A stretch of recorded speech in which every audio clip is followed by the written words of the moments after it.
March leg and April leg, I think. Yes.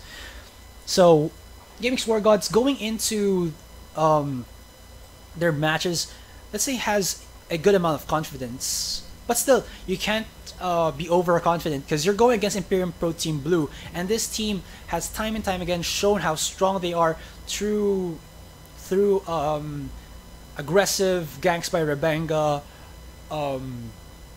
controlled aggression, and just exploiting the mistakes of the enemy team. Alright, so just going to fix the... Wait, going to remove that. So you're gonna have a full screen of awesomeness. There you go. Okay, so again, this is going to be a single elimination match. In the top lane, it will be IPT Yux on that Lulu. Jungle, it will be Rebenga on the Rek'Sai. Mid lane, for the mid lane, it'll be IPT Shock on the Azir. Bangsan again will be our ADR Sivir, and for his support, IPT Shadow or Nura for the Thresh. As for GameX.Wargods in the top lane, we have JLC for that Fizz. In the jungle, Achi with a Sejuani. Mid lane, it'll be Light or a Gyro if you didn't know. For the mid lane, Ziggs. In the bottom lane duo, it will be Efek for the Vayne or Epic. And for his support, Stronger in that Nautilus. Oh, just a fun trivia for you guys. If you didn't know, the reason why Efek's name is like that is because for example, he gets like this awesome kill. They want to say it like Efek was epic. It's a pun hated. So if you guys don't like it, just kidding. All right, so it was a mass recall there by the members of Imperium Pro Team Blue. Just wanted to get again these deep wards into the top right side jungle just to know if Achi would try to go in. And ooh, this is a 3-man stack in the bottom lane. Brush. Will Bangsan go in? Oh man, it was actually a nice try because most duos in the bottom lane tend to get in these Krogs right here to get a early level 2 or bigger experience when going into the lane. But still a very nice try. Okay, so Achi gets the Krog buff, and possibly... No, I don't think Stronger would try to help him out with the blue buff because it's going to be really difficult for Efek to stay in lane with high HP against a Thresh and Sivir combo who can just harass him out very quickly. And they don't want to lose any amount of CS because if a Vayne can stack up... If a Vayne can scale early on in the game, that's just going to be huge for them. Okay, so it looks like Yux right here gave a lot of time to help Rebenga with his early jungle route. So that's going to give some penalty on his CS and experience. Possibly, yeah, around 2 experience. Alright, so Light did disconnect and reconnected immediately. Good guy, Light. He'll shine he'll shine bright like a light. Okay. Bad puns, good games. That's how we do it.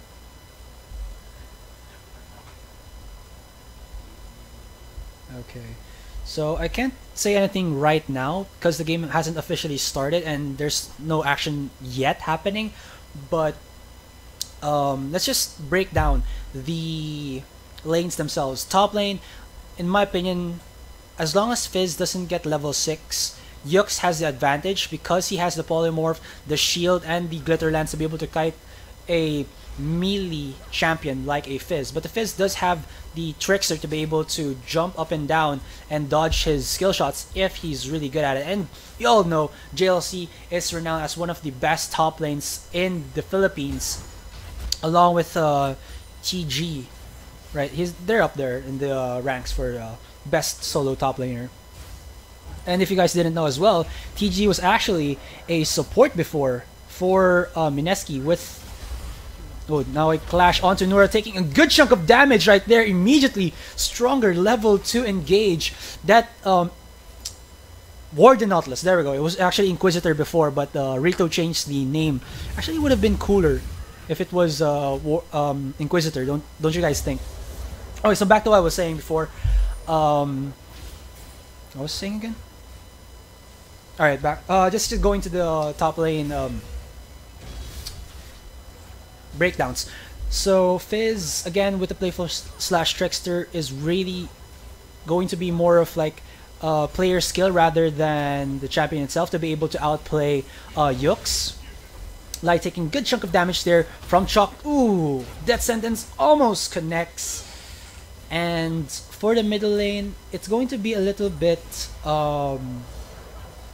balanced because I said again, there's so much zone potential from a Azir, but there's also zone potential from Light coming in through because he can just keep throwing his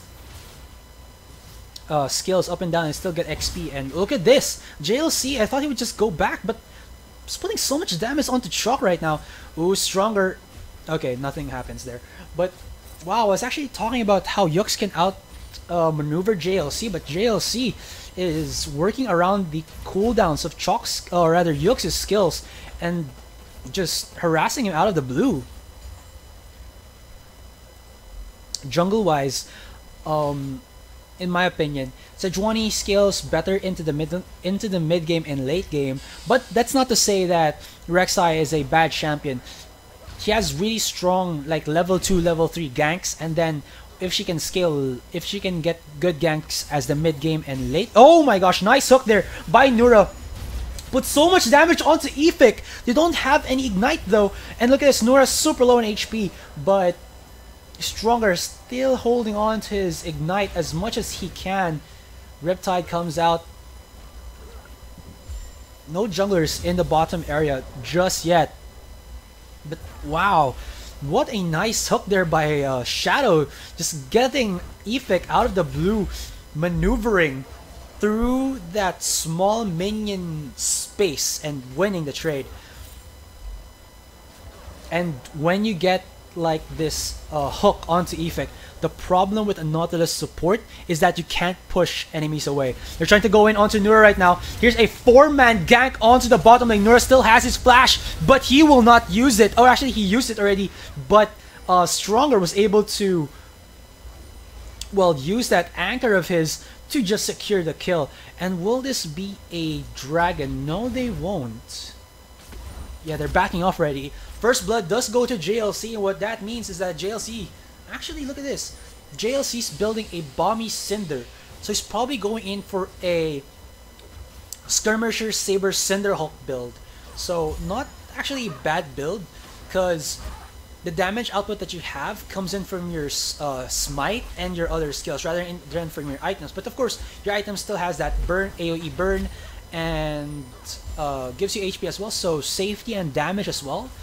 Very, very nice build actually. You might try that out if I ever play in the top lane, because I am a jungle main. If you guys didn't know, I love the jungle. It's very fun, and one of my best picks right now is the Gragas, Sejuani, and Rek'Sai. All of the in the meta picks, but even when Rek'Sai was just a first, was newly released, I still kept using her like so many times. Look at that, so much damage coming in from Bangsan. They did lose from a gank. I mean, they did get a kill onto Nura, but Efik didn't get a kill, and the CS advantage is still in favor of Bangsan. So in terms of like the goal, it's almost just the same. We'll see what happens. There might be a huge clash here around the 6-minute mark, and okay, I thought I would say teleport here, but Rebenga was actually just in this area right here. There's no ward showing him right there, but I would think that Stronger and Efik have a, let's say, spider sense about it. They know that something's fishy because Nura and Bangsan are playing a little bit too passive and aggressive when there's a, or they're just playing a little bit passive. That's about it. Alright, so Rebenga did recall back. In terms of items, not so much has happened. Wow, I don't think you could. That was a nice try there by Nura. He was hoping that Stronger would actually try to like juke back and go back to his death sentence, but the problem with that as well is that there's a big enough space that Stronger can see where the hook is landing and dodge it, but that was not enough space. And look at that, he's getting so much damage, but it's just that a Nautilus is so tanky with that shield and, well, innate tankiness. And look at that, Efik is just super low in HP right now. If that Death Sentence would have connected, I think Efik would have spammed his heal and flash and tried to get away. That's very scary. And look at this, like I said, challenging smite onto the Fizz. Or yes, challenging smite, skirmisher's saber. So we're gonna get to see a level 6 clash soon, I believe, because that's when most of these champions get the most out of their, let's say, skill spike. Like when Achi is level 5, he doesn't have the CC that he wants, but when he gets that level 6, Glacial Prison, game time. Let's get a gank on into any lane and secure a kill. As for Light, you're gonna use that Mega Inferno Bomb to get in the possibly a harass onto, if the enemy team starting the dragon, you can push him up, you can push them away or get a dragon steal or secure a kill if the enemy is too far away for you to use your normal skills or auto attacks. As for a Fizz, the Chum the Water's really strong force coupled in with that challenging smite, really strong to handle. Ooh, Nura, so bad, or so sad rather. If Bangsan was a second earlier, he would have left the lantern, gone in, and brought Bangsan with him. Alright, also when Stronger gets level 6, that depth charge is really hard to handle. Ward does spot, Pink Ward does spot out that Ward gets destroyed immediately, and in terms of the, let's say the map control, it's going in favor of Imperium Pro Team Blue. There's not a lot of maps, or rather a lot of wards put down by Wargods. Hopefully, and they're actually just keep farming. If I believe they go back into the lanes, they'll be buying wards immediately to be able to control the map itself. And if this is actually a nice play here by Achi, it might not look as big as it is, but if, oh, actually look at this, a 2-man gank onto Light here, uses that satchel charge. Will Rebenga be able to get it? No, actually Chalks gets it, but immediately Bangsan goes down. Will Nura go down as well? Oh, one more hit, he gets the kill. And Stronger, very tanky right now, will be able to tank that up. Achi knocks up. There we go, he flashes away, but look at this, JLC in the backline. Oh, he goes onto Rebenga, he gets knocked up. He's really tanky right now, but Shock in the backline just getting kills onto Stronger, onto Achi. And will JLC get himself a double kill? Epic's trying to run for his life, he's really low in HP, and JLC burn, yes he does. Yux doesn't have any more mana, and Epic is still here. That was a 3-4, wait, I'm double checking. 4-4-3. Yes, it is a 4-4-3 exchange in favor of Imperium Pro Team Blue. So the first kill was onto Light, but then simultaneously there's a gank in the bottom lane. Bangsan went down, followed by Nura, and then Chalk got a double kill. He got killed by JLC, and Rebenga was killed as well by, I believe, JLC. So that was a 4-4-3. Nicely done there by Imperium Pro Team Blue to immediately respond to their teammates. After that gank, they went to the bottom lane, which was the correct decision, and they weren't really low in HP. So even though, yes, Chalk still died, he had the double kill already. Look at this, he's 3 kills ahead of, like, yes, there's a CS disadvantage, but the gold is 600 for 600 gold advantage for Chalk here. Look at this, Epic was getting harassed before by Bangsan, but with that red buff and 2 kills, a best friend sword with the Vamp Scepter compared to the best friend sword of Bangsan. And oh my gosh, what damage was that? I was actually thinking that Epic might have done a lot of damage to them, but wow, what a huge amount of burst. JLC trying to go up near the top lane. Nice ultimate there by Achi. He gets the kill there onto himself with a killing spree. Rebenga is in a very bad situation right now, and Achi gets the kill. 2-4-1 there, or actually 2 for nothing in the top lane, while 1 for nothing in the bottom lane. So little by little, JLC is getting fed, and you don't want a, let's say, tanky bruiser DPS like Fizz to nice still there by Ochi. Dashes in with the Arctic Assault, smites, and then gets pushed back by the Emperor's Divide. Oh my gosh, Stronger here, trying to do what he can. He doesn't get the knock up onto Bangsan because of that spell shield. And Bangsan immediately turns the tide of the goal advantage in his favor. Yes, it does. Alright. Rebenga here will be pushing as well, which is a good strategy because they got the kill onto Stronger. They know he's still on cooldown, and it's only going to be Epic trying to defend this bot tier 1. They're going to just push it back. I think they're a little bit scared or wary of Ochi might being in the bottom lane, with that if they try to do a 3-man dive, Ochi might have a good positioning for his ultimate, get in that 3-man glacial prison, just catch them under the bot tier 1 and ruin it for Imperium Pro Team Blue, which is a smart decision by Imperium Pro Team Blue to not go into. Alright, so this pink ward here has been standing for like 5 to 10 minutes already. They should kill that already. Alright, so GameX.Wargods already initiating the dragon. Will anyone get the steal? No, it will not. Because yeah, actually if you look at it, the teamfight presence of Wargods is way stronger. Get it? Stronger. Than Imperium Pro Team Blue. Yes, they have Chalk and Bangsan for the backline, but in terms of like initiation and AoE CC to keep in mind, it's really heavily into the favor of Wargods. Okay, so with that, the first dragon did go into Wargods' hands, and whoa, Stronger with the SKT1 ward skin here, showing his support to SKT even though they did lose to EDG. Granted, it was a 3-4-2 or 3-4-2 in the series, so still, you know. JLC going in onto Yux here. He does put a good damage onto JLC, but look at this. JLC Skirmisher Saber jump the waters, but a nice polymorph there is countering JLC's aggression.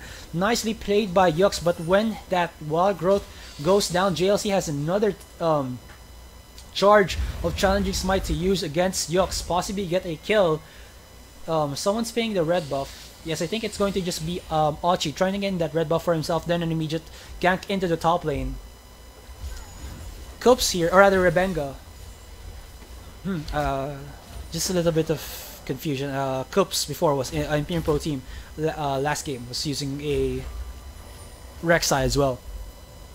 So Rebenga, or rather Ochi, will be getting in that red buff and an immediate turn into the top lane. JLC, or actually no, JLC did recall, so there's no way for him to just gank there with a secured kill. He does see Rebenga, but look at this. Both of them have Cinderhawks already, but Rebenga has the Kindle Gem though. Or sorry, Rebenga does have the Sight Stone, so that's gonna give him more control into the jungle or into the river of the map. Ultimate comes out of Light just to get some CS into the mid lane. And a Kindle Gem for Ochi. So Kindle Gem with the Null Magic Mantle would be on the Locket of the Iron Solari. There you go. And it's actually not a bad item, since there's so much magic damage coming in from the members of Imperium Pro Team Blue. You have Chalk, you have Yux, and even Nura has that box to be able to do a good chunk of AP damage. And of course the shield is actually really nice to, well, let's say tank one hit from the ADR, and that's a big deal. I mean, you might die from one hit, and one hit is equivalent to one shield, so it's good as an overall around defensive item. Rebenga, Bangsan, and Nura are here in the bottom lane. Will get the first tower of the game, but at the same time JLC and Ochi are in this top lane. Might try to go in, but yeah, Yux has a good amount of wave clear to stop them for a little bit. He might try to get this ready. Yes, actually they're putting Stronger in the top lane. Yux will try to go in. This is actually going to be a kill already. Knock up comes up. Trickster follows through. There's not a flash anymore there for Yux, but Rebenga there, or rather Stronger, uses his own flash to secure the kill. If they can get the top tier 1, that's a kill worthwhile. And little by little, Wargods putting themselves into an advantageous position, though Imperium Pro Team Blue doing well for giving themselves really strong lane control. Rebenga here a little bit caught out. There's the Q coming out of him. He can't get the... oh my gosh, look at this. But whoa! Shock! What are you doing? You did that right, my friend. Nice Emperor's Divide, just pushing them back while dealing so much damage, and they were bouncing as their HPs were going lower. JLC tries to teleport in, try and do something, but it's too late. Two of his comrades are already dead, and... oh, actually, it's not a bad choice to be able to, well, defend this mid lane. Oh, Rebenga trying to go in. Gets the knock up. Bangsan is here. Does miss that Boomerang Blade. Lots of damage. Did not follow through. If Bangsan didn't miss that Boomerang Blade, I think they would have followed through, because that deals so much damage. And wow. There's actually a funny moment there. Achi and Stronger were so big that they could block the Dark Passage of Nura, but then they all went in. Nura went in, Chalk went in, Emperor Divide was activated, and so much AoE and so much repositioning tools coming in from Imperium Pro Team won them that match. Okay, it looks really like JLC's going in for a tank build rather than a bruiser, semi-bruiser build here, which is actually a little bit confusing since he's not going to have a lot of damage to deal out as this game progresses. Yes, he has some tankiness, but you don't want to build Fizz all tanky because he'd need damage as the game progresses. You can't rely only on the damage amplification of the Chum the Waters and Challenging Smite to help you. You have to use everything in your arsenal to be effective. Ooh, Aphik there just tumbles away. Rebenga is here though, but Stronger will actually use his ultimate, forces the flash out of Nura. Rebenga was stunned, but he can't tunnel over. There's the Emperor's Divide just, well, pushing back. Stronger. Aphik trying to run for his life, but he will die to Bang San there. And 2-for-0 exchange with the dragon alive. That's going to be the first dragon for Imperium Pro Team Blue.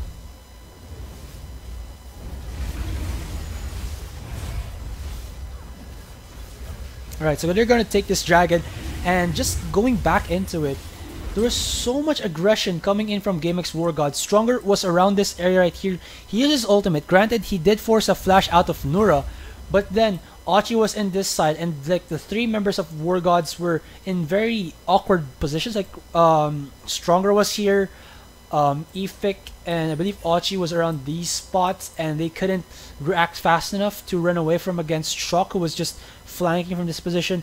Pushes back Stronger, and Aphik was slowed, so when he was trying to go in here, he just died. Really hard to go against that. And Shock there you go, uses that Arise to damage the tower. If you guys didn't know, Arise isn't only used to summon sand soldiers, it's also used to destroy towers, because Azir hates other towers except his own.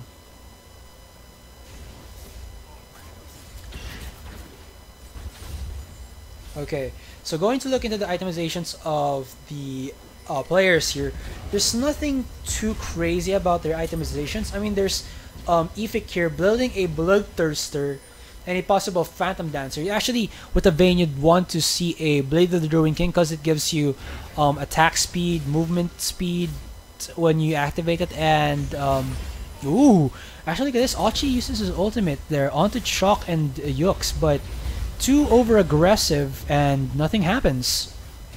They forced him to, well, you know, dash over and use his ultimate. His ultimate's going to be up at about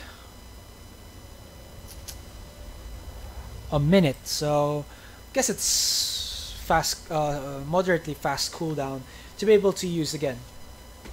And back to what I was saying, Bloodthirster not the best item, first item for a Vayne. Maybe a fourth or third would be preferable, but you really want to be able to go for a Blazer Winking or that Infinity Edge to just be aggressive and either have that burst damage or have sustained damage and life steal. Ultimate comes out of light there, clears out the wave immediately, and again I was actually talking about how Mega Inferno Bomb is really good in anti-sieging, and look at that, one ultimate, even if it's not in the lane, gets the kill, or rather the CS there for JLC. Okay, so it's going to be a split push here by Light and Efik. Yeah, so the top tier one will go down for Wargods, but what is happening? Look at this. Efik has a huge wave already in his backside, and there you go. It's going to put so much damage onto the bot tier too. Nura taking some damage from the challenging smite and ultimate there, but whoa, nice ultimate there from Achi. Gets pushed back immediately, and that's going to push Wargods away. Nice teleport there by JLC to just keep holding off the members of Imperium Pro Team Blue to work. But look at this in the bottom lane. Light and Efik getting the bot tier 3. There's so much overcommittance by the members of Imperium Pro Team Blue to try getting in this top tier 2 that they didn't see that the bot tier 3 and the possibly the inhibitor is gonna go down. And look at this, they actually can. 24 minutes inhibitor. You don't see that every day. And look at this, JLC survives! Okay, he doesn't survive. My bad. But they're going to get the kill onto Nura. Nicely done. Rebenka here putting so much damage onto Stronger, forces him to flash, and nice smite there. Gets the kill. Nice shield there by Yux. Will force JLC to try and run away, but Rebenka, is he bloodthirsty enough to follow Achi into the depths? No, he will not. Wow. Nice Spray Seeker there by Rebenga. Flash Spray Seeker. As in the words of GG Sphere, swag flash. Yeah, we have to have some swag flash moments to post. Right, so the bottom inhibitor is open, leaving 4 more minutes. Around the 29-30 minute mark will it go down, go back up again, I mean, or respawn. So they can actually work around getting the top inhibitor or the top lane turret or the middle lane turret.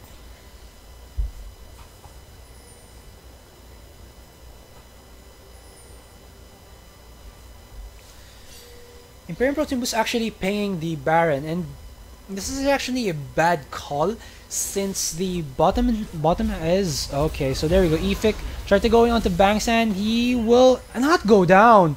Wow, nice. He had to use his flash and heal, but he still didn't go down. Though Bangsan and Yux did put some damage onto him. So for the next 5 minutes, Efik doesn't have flash, and for I think it's 4 minutes and 20 seconds he won't get his heal as well, or 4 minutes and 30 seconds. Wait, I couldn't see.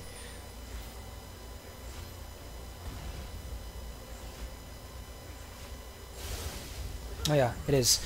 Okay, so now again, Wargods can try to do this methodically and by the book by getting towers first, getting money off that, getting more pressure early, getting more pressure from that and winning the game. Okay, so this is going to be the second dragon for Imperium Pro Team Blue. Nicely done by them. They saw the members of Wargods were in the top lane because they saw him. Nice trade there. They're actually going to start off the Baron. They know though, they know.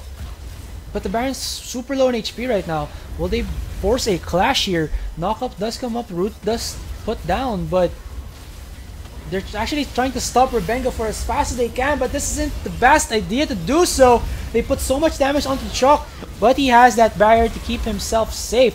JLC is tanky, but he's not tanky against the burn.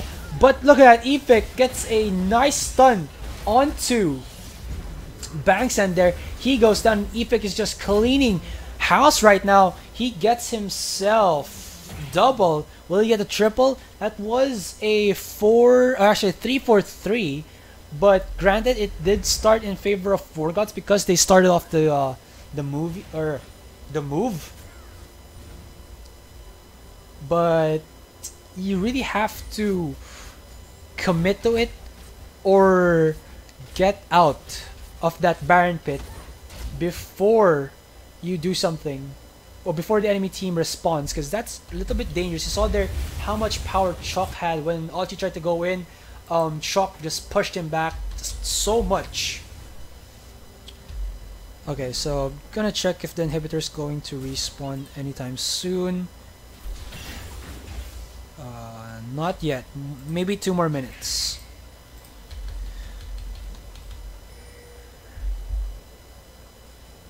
So looking into the wards of Imperium Pro Team Blue, it's really concentrated around this area of the dragon. They want to keep tabs on dragon so they can get into that aspect of the dragon, and of course, excuse me, get picks onto the members of Wargods. There is a 2,000 gold advantage for Wargods, but you're actually not seeing it in the fights right now. There's so much control or restraint coming in from Imperium Pro Team that they're holding off their skills and optimally picking where to put them down. But Wargods again using a very aggressive and risky move here, going in to get the kill onto the Baron, and actually they can do this because a Vayne with the Silver Bolts has so much burst potential against tank champions. To get the kill there onto the Baron, and now they might rotate to the bottom lane or recall first, get some items, and then rotate to the bottom lane. But look at this, Efik, the double Phantom Dancer. Not a bad choice though, because the Phantom Dancer does have that mobility, and the only unique passive it deals, or rather, the only 2 unique passives of this, or wait, actually 3 passives. Or wait, I wasn't looking there. Phantom Dancer, there you go. Alright, they're going in onto JLC right now, gets the knock up. JLC is really tanky actually. You can't put damage on JLC if you're not an ADR or AP mid.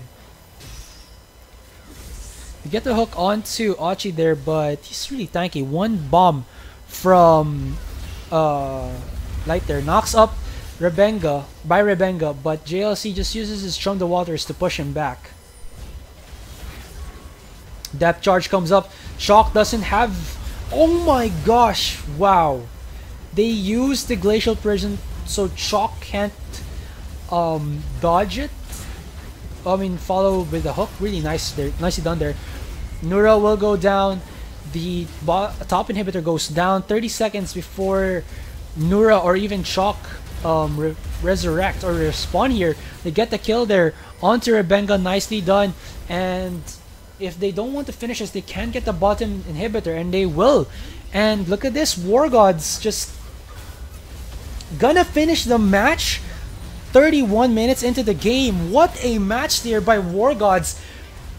They got such good pickoffs, or pick onto the players of Imperium Pro Team Blue, and Imperium Pro Team Blue weren't able to do anything about it. What a play there. Oh my gosh, I'm shocked. That was a really fast match.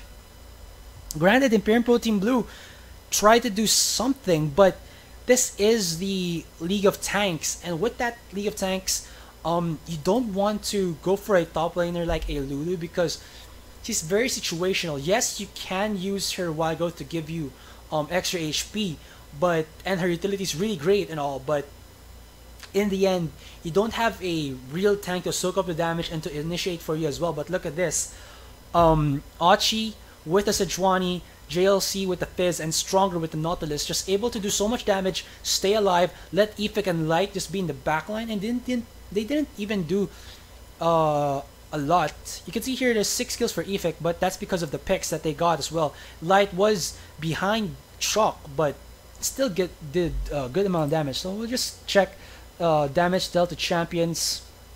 Bangsan, of course, his server has been really good this game, but not enough to go against Efik and Light there, putting 20,000 damage. Nicely done. Alright, so damage taken. Yeah, it's Rebenga 33,000, Achi 31,000. So we're just seeing how important tanks are because they soak up the damage for you and let the carries deal damage from the backline. So nicely done there by Wargods to go up into the bracket for the TNC eSports Cup. Nice try by Imperium Pro Team Blue to counter them out. So good job both teams. We'll be back after a short break. Again, I'm GS Asar with an I, and I'll be right back.